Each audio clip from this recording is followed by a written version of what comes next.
By Vinay Sharma.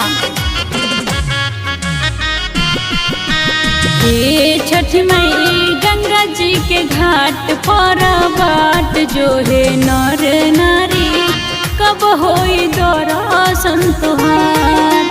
हे छठ मई गंगा जी के घाट पर बाट जो है नर नारी कब होई दर्शन तुहार।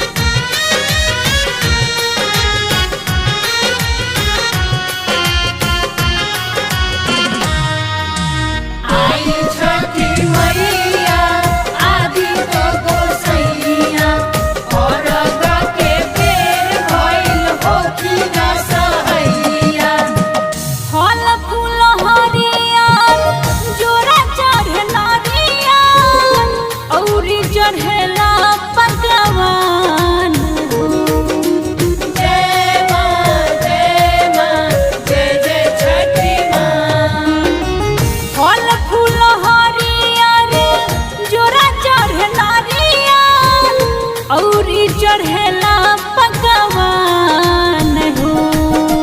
हे छठ मई दूधवा के धार सूरज देव के चढ़ाइले जल बीच होई के खार।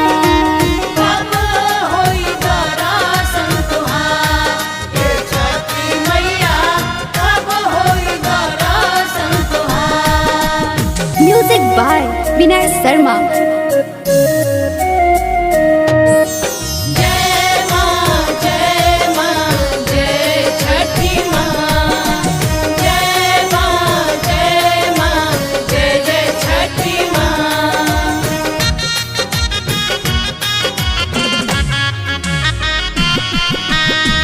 मानती पुरावे केहू कोसी भरावे जाई के गंगा किनारे हो।